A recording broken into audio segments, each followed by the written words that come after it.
then got jealous when I moved on GL Romance. The first thing Priya Malhotra ever did that made me believe she loved me was also the thing she later swore had never happened at all. It happened in the service stairwell of the Ashworth Gallery, 3 flights below a fundraiser bright enough to make every glass of Prosecco look like it had been poured from a chandelier. I'd slipped away because Devon, my girlfriend of 14 months, the one still wearing the thin gold bracelet I'd saved 2 paychecks to buy, had just laughed at something I said with that polished cruelty she saved for moments she wanted a room to notice. She hadn't broken up with me yet. Not officially. She was still resting her hand on the small of my back whenever a donor glanced our way, still introducing me as her sweet, quiet architect, the way you'd describe a piece you were fond of but hadn't decided whether to keep. Priya found me on the stairwell landing with my mascara halfway down my face, and my fingers pressed hard against my mouth to keep from making a sound the caterers might hear. "You always do this," she whispered, furious in a way that made my pain sound like an inconvenience to her personally. "You let her make you small." I turned toward her, humiliated before she'd even touched me. Priya had been my roommate and best friend since architecture school, the kind of girl who called herself straight in the same tone other people used for reasonable or normal. She flirted with every man who mentioned a trust fund at a party, borrowed my sweaters without asking, slept in my bed after every bad date because she said the mattress was better on my side. She knew which key was hidden under which flower pot. She knew what tea I drank when I was sick. I had loved her for 3 years in the quiet, humiliating way you love sunlight through a window you can't open. I thought she didn't know. Then she stepped close enough that her perfume covered the smell of hot, chafing dishes and wet coats. Her eyes dropped to my mouth. "Priya," I said, because it was the only word left in me. She kissed me first. Not gently, not by accident, not the way people experiment, and then laugh it into an anecdote later. Her hand closed around the back of my neck, thumb pressed against the place where my pulse had gone wild, and she kissed me like she'd spent years being furious at herself for wanting to. I made one small, shocked sound against her mouth. She trembled. Somewhere above us, a string quartet started another waltz. I tasted Prosecco she hadn't offered me and fear she would never own. For one impossible breath, I believed the whole world had rearranged itself in my favor. Then she pulled back. Her face went through whether faster than I'd ever seen want, then panic, then something close to disgust, though not at me. At whatever version of herself my mouth had just proven existed. "No," she said. I stood there with my fingers still curled in the sleeve of her black dress. "Priya." "No," the word sharpened the second time. "Don't look at me like that." "Like what?" "Like I meant something." If she'd slapped me, I think it would have been kinder. Slaps leave heat. They fade. That sentence went colder the longer it sat in me. Before I could answer, the stairwell door opened above us. Devon stood there in ivory silk, her dark hair pinned with pearls, her smile so composed it made my knees go weak.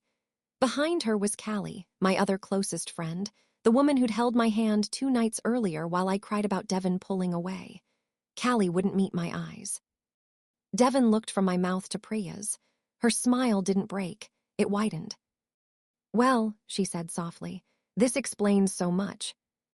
I understood, with a sick kind of clarity, that I wasn't the center of a scandal she'd stumbled onto. I was the final piece of one she'd already built. Priya stepped back from me like I'd become contagious. She grabbed me.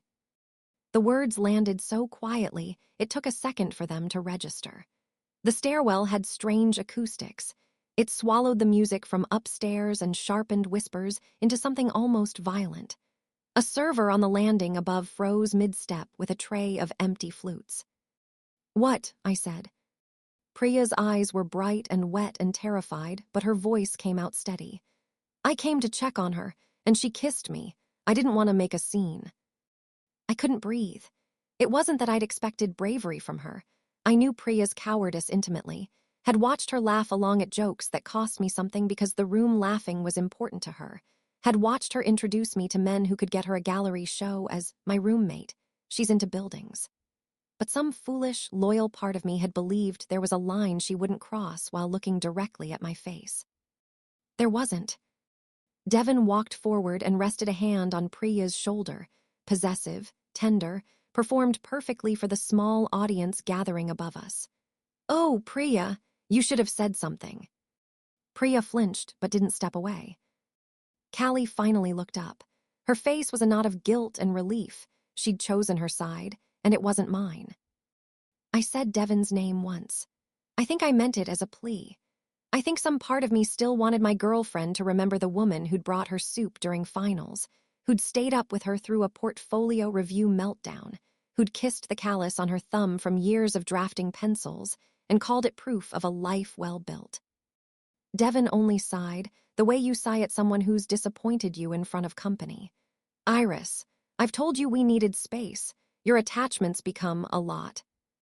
The lie was elegant enough to nearly pass for truth. "I didn't kiss her first," I said. Priya looked at the floor. Devon touched the bracelet on my wrist like it embarrassed her to see it there. "Let's not make this uglier than it needs to be." That was when Sloane Whitfield came down the stairs. I'd seen Devon's older cousin twice before that night, both times from across rooms where people seemed to straighten simply because she'd entered them. Sloane was 33, ran Whitfield Capital, and had been described in one profile as brilliant and unbothered in equal, alarming measure. She wore a black suit among a sea of gowns, not to be looked at, but to decide who was worth looking at. Dark hair cut sharp at her jaw.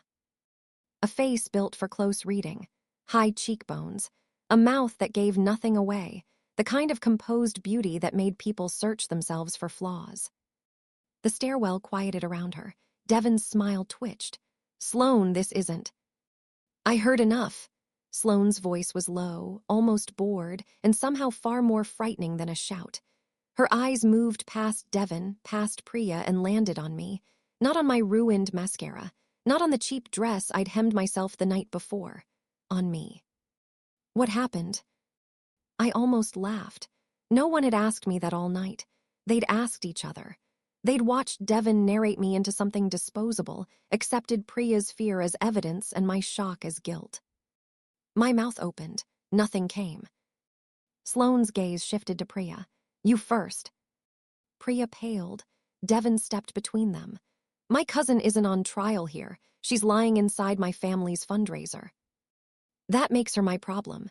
Sloane's eyes didn't move off Priya. "Iris kissed me," Priya said. "I was trying to help her."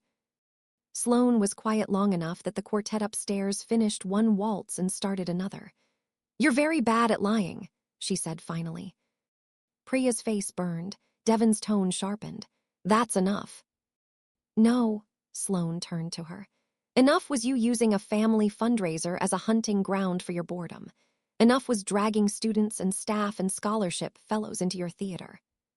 The small crowd behind her had gone very still. People who'd been laughing at Devon's jokes minutes earlier suddenly remembered they had somewhere else to be. Devon's fingers tightened on Priya's shoulder. "You always have to humiliate me." "I learned from you." Sloane turned, walked toward me, and held out a folded white handkerchief. No flourish, no pity, just cloth between two gloved fingers. I stared at it. "You can refuse," she said. It was the first thing Sloane Whitfield ever offered me. Not rescue, not command, a choice. I took it because my face was wet, and my hands were shaking too hard to hold nothing. "Iris Calloway," she said, like she'd known my name before this stairwell ruined it. "Would you like to leave this building?" Devon laughed, soft and disbelieving. "Don't be dramatic, she's just an intern." "She can leave." "I can leave by myself," I said. Sloane's mouth softened, not quite a smile. "I didn't say otherwise." I walked past Devon, past Callie, past Priya, who still wouldn't look at me. At the door, Priya whispered my name. I stopped, because pain is stupid. It hears the voice that broke it and turns around anyway. Her eyes were wet, finally, for real. I didn't mean for this to happen. I looked at her mouth, the one that had kissed me and then sold me to save itself. "You never mean anything," I said and left. Part 2, the handkerchief. The city outside had gone gray with rain. I walked 3 blocks before I remembered I had no coat. My phone buzzed until I turned it off without reading anything, because I already knew what it would say. I ended up on a wet bench by the tram stop, watching the black glass towers of Whitfield Capital cut into the skyline across the street, hating them, hating Devon, hating Priya, hating the small, ugly part of me still replaying the kiss and wondering if 1 second of truth could survive 10 minutes of cowardice. A car pulled up. Sloane stepped out under a black umbrella, somehow untouched by the rain, like the weather had negotiated terms with her rather than fallen on her. "You left your bag," she said, holding out my small beaded purse. Inside, my keys, my ID, $31, and a lipstick Devon had once told me was too bold for my face. "Thank you." She didn't leave. The umbrella covered us both, though she stood carefully outside my space. "Do you have somewhere safe to go?" "My apartment." "Is your roommate there?" The question landed with humiliating precision. "Probably." Sloane nodded once, filing the fact away. "Then not your apartment." "Why do you care?" "Because my cousin made a mess." "That doesn't make me your responsibility." "No," she said. "It makes you someone standing in the rain because everyone else decided your pain was inconvenient." I should have told her to go to hell. I nearly did. Instead, I cried in front of Sloane Whitfield for the second time that night. She didn't touch me, didn't perform comfort the way people do when they need your suffering to prove their own goodness. She just stood there with the umbrella tilted over me while the river ate the city lights. "I have a guest suite," she said eventually. "There's a lock on the door. I won't enter. In the morning, my driver takes you wherever you choose." "Why would I trust you?" "You shouldn't, but you can verify the address, text it to someone, and decide whether a locked room is safer than going home to the woman who just helped frame you." She handed me a card, thick as bone. Sloane Whitfield, CEO, printed silver. "I'll text my cousin the address," I said. "Good. And if you murder me, she'll know." Something crossed Sloane's face that might have been amusement. An efficient deterrent. I shouldn't have smiled. It happened anyway. Small, broken, she noticed. She looked away first. That night I slept in a room bigger than my whole apartment, behind a door with a lock that clicked like mercy. I woke every hour, sure I'd heard Priya say my name. The room reformed slowly each time, cream walls, dark curtains, a carafe of water no one had needed to ask if I wanted. My wet dress hung in the bathroom because someone had sent up a robe without needing to see me in it. In the morning, there was a paper bag outside my door, not room service silver, but a bag from the bakery near my old studio job, the one I stopped at after night shifts. A poppy seed roll, black coffee, 2 packets of brown sugar. No one had ever remembered the sugar. By the time I checked my phone, the internet had already decided what had happened to me. Devon had posted a statement before sunrise. Gentle, devastated, perfect, all boundaries and concern and the difficulty of ending things when one person won't let go. She never named me. She didn't need to. Priya commented one line, "Love you, proud of your honesty." Callie had texted me 11 times, each more desperate than the last. I didn't answer any of them. At 9, Sloane knocked once and waited. I opened the door in the robe, hair still damp from a shower that had made me cry harder because the soap smelled expensive and kind. She was holding a folder, not flowers, not an apology on her family's behalf. I appreciated that more than I wanted to. "I had security pull the stairwell footage," she said. My stomach dropped. "There's footage." "Only the landing camera. It doesn't show everything. It shows enough." She slid out the stills, Priya stepping toward me, Priya's hand on my neck, Priya kissing me, Priya pulling away. Devon's door opening a beat too fast to have arrived by accident. My knees gave out and I sat. "I wasn't crazy," I whispered. "I didn't make it up." The sob that came out of me was ugly. Sloane turned toward the window, giving me the privacy of not being watched without leaving me alone. When I could speak again, I asked, "Why show me this?" "Because people like my cousin count on their targets, doubting their own memory." "What happens now?" "That depends on what you want." I looked at the photographs. Priya's mouth on mine, Devon's smile already waiting, Callie's face frozen just beyond the door. 3 women who'd known me best, each choosing a different way to leave me. I want them to stop lying. Sloane nodded. That can be arranged, but truth alone won't undo the social damage. Devon's already framed this as your instability. Release the footage without context, and she'll say you invaded Priya's privacy, that my family attacked her for leaving you. She always has another story. So what do I do? Sloane's silence changed shape, became deliberate. She sat across from me. Negotiation distance. There's an option, she said. It's going to sound insane. Try me. My grandfather's trust requires I marry before the January board vote if I want to block a transfer of shares to Devon's branch of the family. The boards used my unmarried status and Devon's popularity to argue I'm too isolated to represent family interests. That is the most billionaire sentence anyone has ever said to me. I know.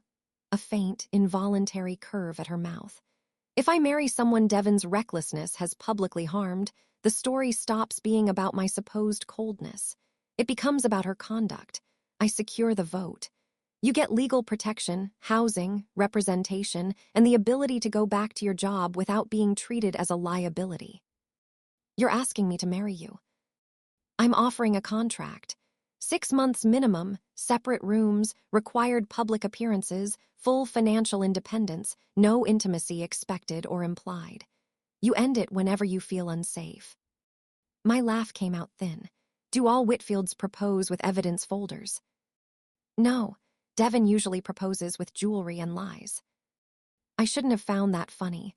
I did, briefly, before the size of the offer swallowed the humor whole. This is insane. Yes, you don't know me. I know your cousin hurt me.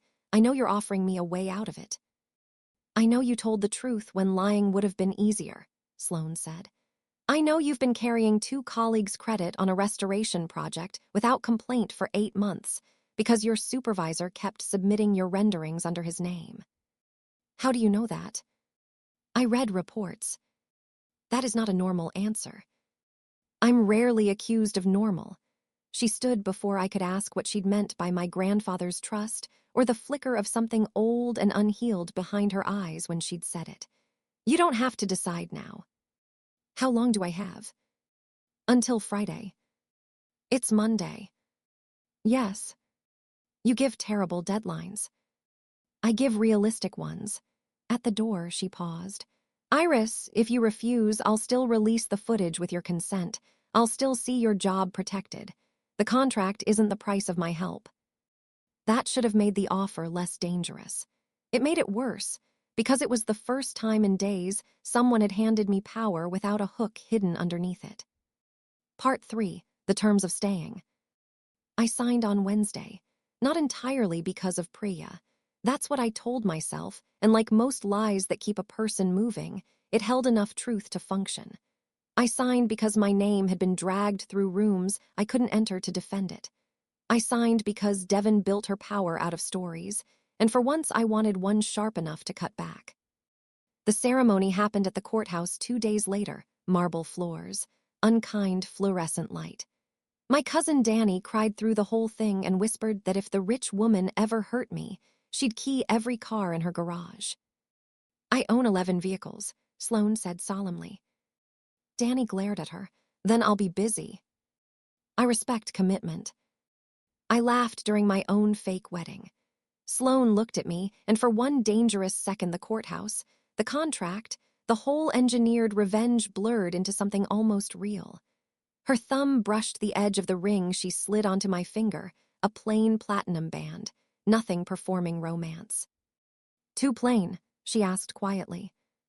It's honest, I said. Then it suits you.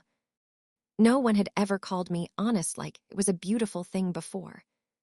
The first public event as Sloane's wife was a donor luncheon in the Whitfield family townhouse, the kind of room designed to make breathing feel underdressed.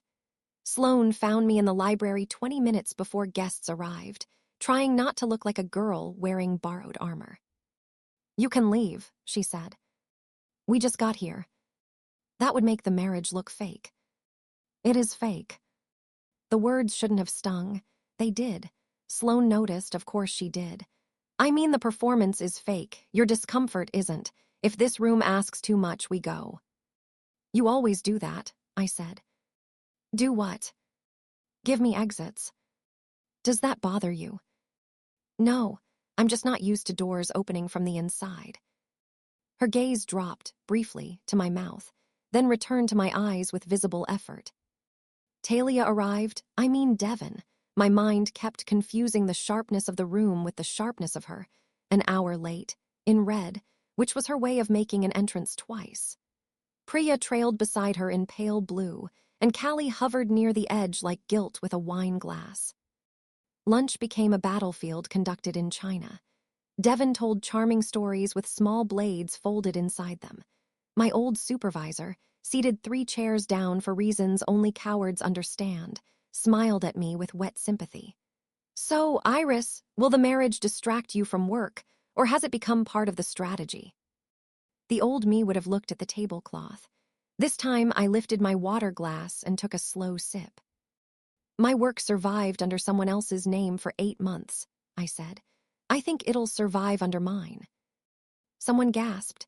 Someone else laughed and pretended not to. Under the table, Sloane's fingers brushed mine, brief as a match strike. Priya cornered me in the conservatory afterward, damp-eyed among the orchids. You've changed. No, you just lost the version of me who made you feel brave by standing still. That's not fair. I laughed. Fair. You think Sloane cares about you. She cares about winning. She always has. And you care because. Because you're mine, Priya said, and the words hung there, rotten and revealing. I was never yours. You know what I mean. No, Priya, that's the problem. You never say what you mean until it can hurt me. Her face crumpled. I kissed you because I wanted to. The confession came too late, but it still landed. Talia, Devon, she said if people knew, they'd laugh. She said you'd expect something from me. She said you'd ruin everything. So you ruined me first, I said. Something in me broke cleanly, not loudly, just a final thread giving out.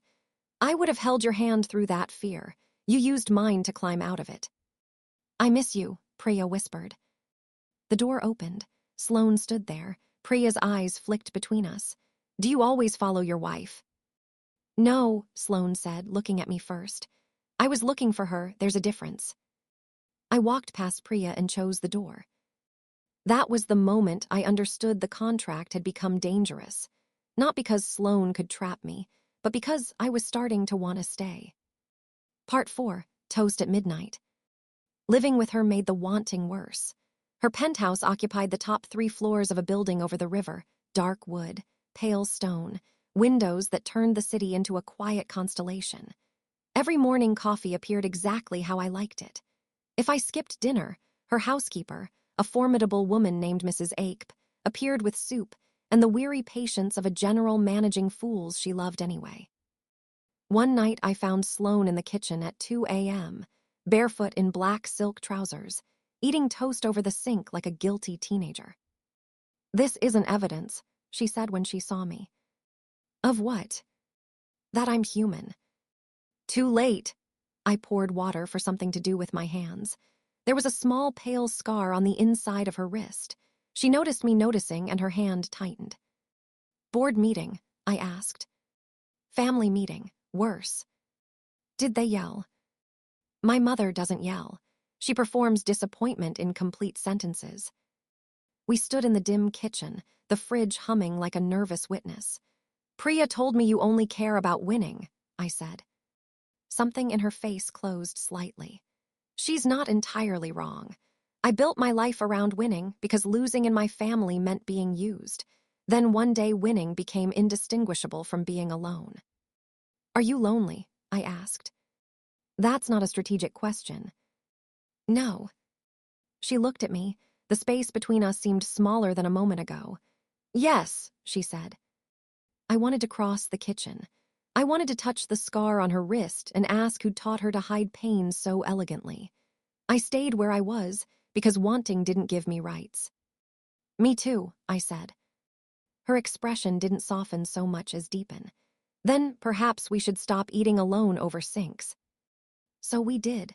Toast at midnight became soup after long days became dinner at a table where the chairs sat too far apart, until I moved mine closer and pretended not to notice her noticing. One evening, I came home to find boxes from my old apartment stacked in the library. My grandmother's quilt, a chipped mug, the cheap lamp I'd bought when my first apartment meant freedom to me. I didn't enter without permission, Sloane said quickly. Your cousins supervised. Priya left them in the hallway when she moved out. I opened the nearest box and found my old gray sweater on top, the one Priya had borrowed for months. It still smelled faintly of my old apartment. I thought you might want them here, Sloane said. If not, they can go to storage. Here. The word moved through me with a tenderness that almost hurt. We unpacked in silence. She handled my grandmother's quilt like museum glass. When I found a photo booth strip of Priya and me at 22, cheeks pressed together, laughing so hard our eyes were closed, I sat down on the floor without meaning to. Sloane lowered herself across from me with the careful grace of someone unused to floors, but willing to negotiate one. You can still grieve her. She hurt me. Yes, that doesn't mean the love disappears on command. Did yours? I asked, not naming whose. She understood anyway. No, she said, but one day it stopped asking me to return. I handed her the photo strip. I don't know what to do with this. We can put it in a box labeled things that happened. That's cold. It's honest. Cold things preserve what heat would rot. I laughed and cried at once. Sloane, I whispered. Her name changed shape in my mouth that night. She heard it happen. She stood. I should go. Of course, I said too quickly. At the door she stopped, hand on the frame. Iris, I am trying very hard not to become another person who takes advantage of your pain. She looked back and the naked want in her face made my whole body still. If I ever kiss you, it won't be to silence you. It won't be to prove anything to a room. It will be because you ask me to, and because you can ask me to stop. Then she left. I slept badly for reasons that had nothing to do with grief. Part 5. The Scarf. Priya found me at the office late one rainy evening. No coat, holding a coffee cup from the place near my old apartment, my old order, remembered too late to mean anything but hurt. I know she's here, she was saying to the security guard when I stepped into the doorway. Just 5 minutes, she said, seeing me. You keep asking for small amounts of time after taking years of trust. Can we not do this here? I felt the old instinct rise to protect her from her own shame, muscle memory older than sense. Then I looked at the coffee cup, sweetness offered like a bribe, and let the instinct pass without obeying it. You didn't give me privacy, I said. The stairwell, the statement, the luncheon, why should I give you any now? Her eyes filled. Because you know me. I did. The elevator opened. Sloane stepped out, my blue scarf folded over one arm. She took in the scene in a single glance, Priya's wet hair, the coffee, my apron, the guard's panic. Of course, Priya said bitterly. Sloane ignored the tone, looked only at me. You forgot this. It was an old scarf, a pulled thread near one end, a faint stain from tea. I'd left it in the car that morning. She'd crossed half the city to return something nobody else would have noticed missing. Thank you, I said. Do you want me to wait? Priya scoffed. Do you ask her permission for everything? Yes, Sloane said, and the simplicity of it silenced us both. You think that makes you noble. No, I think it makes me less dangerous than people who confuse access with consent. Priya looked away first. I untied my apron with hands that had stopped shaking only because I was angry now instead of afraid. I'm done here, I said, and walked with Sloane to the elevator. She didn't touch me until the doors closed, and I leaned into the wall like my bones had loosened all at once. Touch, she asked. I nodded. Her palm settled between my shoulder blades, not steering, just there. I hate that she still knows things, I whispered. My coffee, my scarf, how to make me feel cruel for choosing myself. Knowing a map doesn't give someone the right to enter the house. I laughed weak. Do you rehearse these? I'm naturally unbearable. I turned my face toward her, close enough to see a fleck of gold in one dark eye, close enough that every breath became a decision. You brought my scarf. Yes. Why? Because you shiver when you're upset and call it temperature. My throat ached. This was how she was ruining me, not with grand gestures, but observations careful enough to feel like being gathered piece by piece. The elevator opened into the garage before either of us said anything reckless. Part 6, the reconciliation dinner. The board, sensing a story slipping from Devon's hands, called an emergency event under a name calculated to sound gracious. A reconciliation dinner. Sloane read the invitation at breakfast and went very still. They intend to challenge the trust transfer publicly, she said. Can they do that? They can try. I'll go, I said. No. You said I get choices. You do, and I get to advise against self-immolation. I'm not burning myself for them. I'm going because I'm tired of every room deciding who I am before I walk into it. Her expression held pride and fear in equal measure. This could be vicious. So was the stairwell. I reached across the table and touched her hand, the first time I'd done it without an excuse. She stared at our fingers like they were a question she hadn't finished answering. I'm not the same woman you found in the rain, I said. No, she whispered, you aren't. The dinner was held in the same ballroom where everything had started. The chandelier still burned like captured stars. My body remembered before I could stop it, pulse stumbling, hand going cold. Sloane offered her arm. I took it because I wanted to, not because I couldn't stand. Devon spoke first, radiant in white, voice trembling on cue. My cousin has always valued control. I never imagined she'd use a vulnerable woman to secure it. Then Priya beside her. I care about Iris, I always have. That night was complicated, I made mistakes.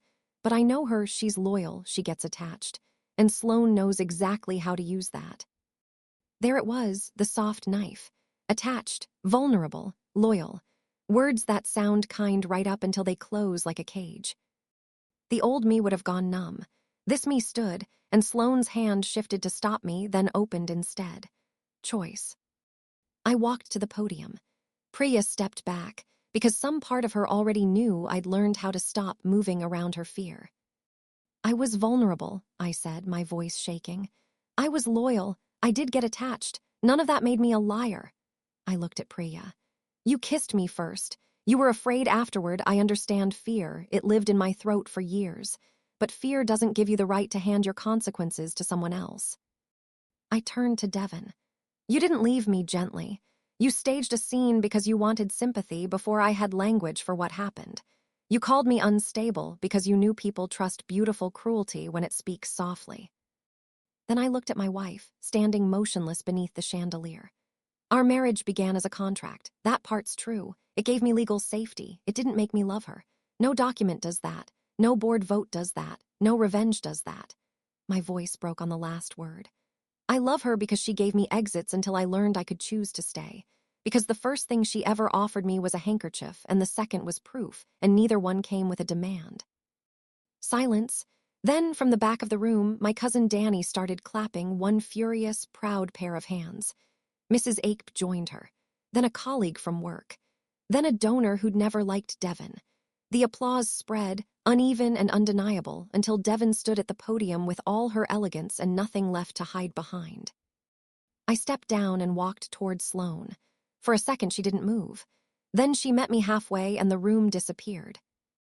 You love me, she said, like the words were evidence she didn't know how to file. I smiled through tears. That's what I said in public. Her laugh broke, small, astonished, the most beautiful thing I'd ever heard. Epilogue. The board vote passed 2 days later. Devon lost her informal seat on the family committee. Priya disappeared from public life for a while. When she finally asked to meet, I chose a park bench, no chandeliers, no audience. I'm not here to ask for you back, she said. You never had me. She nodded, absorbing it. I know I did love you. I think you loved how safe I made you feel, I said. I think you wanted me when it was private and hated me when I became real. She cried, maybe the first honest thing she'd given me without trying to decorate it. I'm sorry, she whispered. I know, not yet, I said before she could ask if I forgave her. Maybe one day, but I release you from being the center of my pain. As I walked away, she called after me, she loves you. I didn't ask who. We both knew. For what it's worth, I think she loves you better than I could have. For what it's worth, I said, I think I do too. Our contract's legal minimum ended that June. Mrs. Ake left the renewal paperwork on the breakfast table with the subtlety of a woman dropping a sword.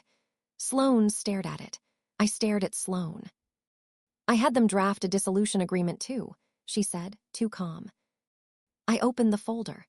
2 sets of papers, one to end the marriage cleanly, one to convert it into an ordinary marriage, stripped of every performance clause, leaving only shared property and a note from the lawyer advising both parties to consider emotional implications. I laughed until I cried. Is that a no? Sloane asked, alarmed. That's the least romantic question anyone's ever asked me. I can do worse. I believe you. I touched her face. She leaned into my palm before she could stop herself. I don't want to renew a contract, I said. Her eyes dimmed until I finished. I want to stay married. Because of love. The vulnerability in her voice nearly undid me. Because of love. Because of breakfast. Because you label my grief things that happened. Because you give me exits and still hope I choose the room. I do hope, she admitted. I know, so stay. I am. We didn't have a second wedding. Just dinner in the penthouse with Danny, Mrs. Ake, and a cake I insisted on baking myself that leaned dangerously to one side. Later, after everyone left, Sloane and I stood in the library among my books, the photo strip of Priya and me boxed upstairs and labeled things that happened. Rain started against the windows, the same weather as the night she'd found me at the tram stop. I stood at the glass. She came up behind me without touching until I leaned back into her. You're thinking about it, she said. The stairwell. Not like before. How now? I turned in her arms like it was a door I'd once believed led to the end of me. It led here, I said. Not because they hurt me, because I walked out. Her thumb brushed my jaw, and because I asked whether you wanted to leave. I would ask again, she said. I know. No music, but she held out her hand anyway. Dance with me. We moved slowly between the shelves, barefoot on the rug, the city blurred and glittering below the windows, the past loosening its grip one finger at a time. Again, she whispered, echoing our first real kiss. I lifted my face to hers. Yes,